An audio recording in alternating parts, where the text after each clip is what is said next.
5 berita terpopuler hari ini Rabu, 20 Agustus 2025 di Bloomberg Technos Flash 5. Berita pertama, Telkom hingga My Republic berebut demi menangkan lelang frekuensi 1,4 GHz. 7 penyelenggara telekomunikasi tercatat mengikuti lelang elektronik frekuensi 1,4 GHz untuk layanan akses nirkabel pita lebar 2025 dari Kementerian Komunikasi dan Digital Indonesia. Ketujuh perusahaan itu adalah PT Telkom Indonesia Persero Tbk, PT XL Smart Telekom Sejahtera, PT Indosat Tbk, PT Telemedia Komunikasi Pratama, PT Net City Persada, PT Telekomunikasi Selular, dan PT Eka Mas Republik atau My Republic. Pita frekuensi 1,4 GHz diperuntukkan penggelaran jaringan akses nirkabel pita lebar, terutama dengan teknologi Time Division Duplex. Penggunaannya diharapkan memberi fleksibilitas bagi operator dalam menyediakan layanan akses internet berbasis jaringan pita lebar yang berkualitas.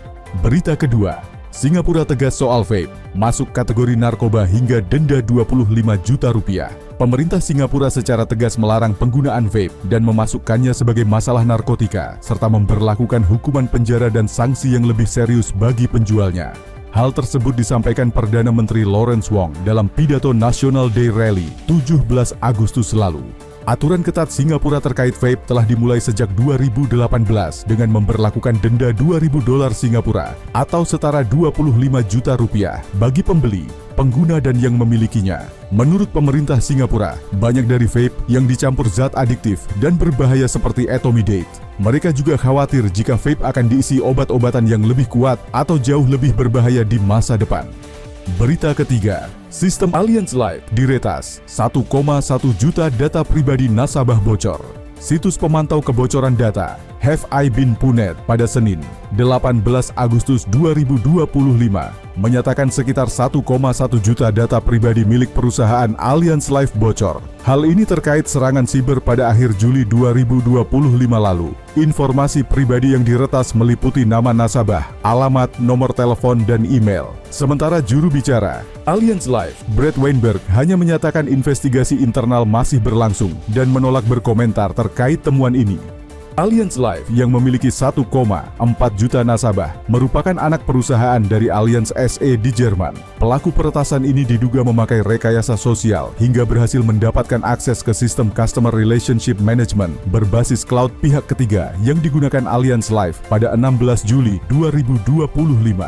Berita keempat, baru IPO, Trimitra Trans atau BLOG sudah kena sanksi BEI. PT Trimitra Trans Persada Tbk, entitas usaha PT Sumber Alvaria Trijaya Tbk, menjadi satu dari 103 perusahaan yang mendapat sanksi dari Bursa Efek Indonesia. BLOG mencatatkan sahamnya di Bursa Efek Indonesia pada 10 Juli 2025. Perusahaan melepas sekitar 563 juta saham dan meraup dana segar 140,8 miliar rupiah.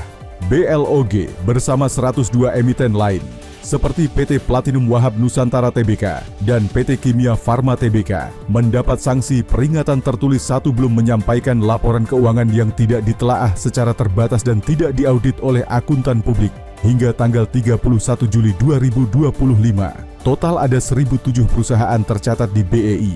Dari jumlah ini, ada 787 perusahaan yang telah menyampaikan laporan keuangan periode semester 1 2025 tepat waktu, sementara sisanya memiliki perbedaan pencatatan waktu. Berita kelima, DPR ungkap status surat pemakzulan Wapres Gibran. Wakil Ketua Dewan Perwakilan Rakyat Republik Indonesia, Adis Kadir, mengatakan belum pernah melihat surat Forum Purnawirawan TNI terkait pemakzulan Wakil Presiden Gibran Rakabuming Raka. Ia juga menyatakan pimpinan DPR belum juga menggelar rapat untuk membahas surat yang sebenarnya sudah masuk sejak akhir Mei lalu tersebut. Isu dan keberadaan surat pemakzulan Gibran memang makin memudar. Hal ini semakin kuat usai Gibran menunjukkan sejumlah momen akrab dengan Wakil Presiden ke-6, Tri Sutrisno. Sebelumnya, Forum Purnawirawan TNI sempat berkomunikasi dengan Presiden Prabowo Subianto. Dalam pertemuan tersebut, mereka juga mengajukan surat yang berisi 8 usulan kepada Presiden. Salah satunya pengusulan pergantian Gibran sebagai Wakil Presiden. Itu dia 5 berita terpopuler pilihan Bloomberg Technos hari ini. Ikuti terus update selanjutnya di bloombergtechnos.com.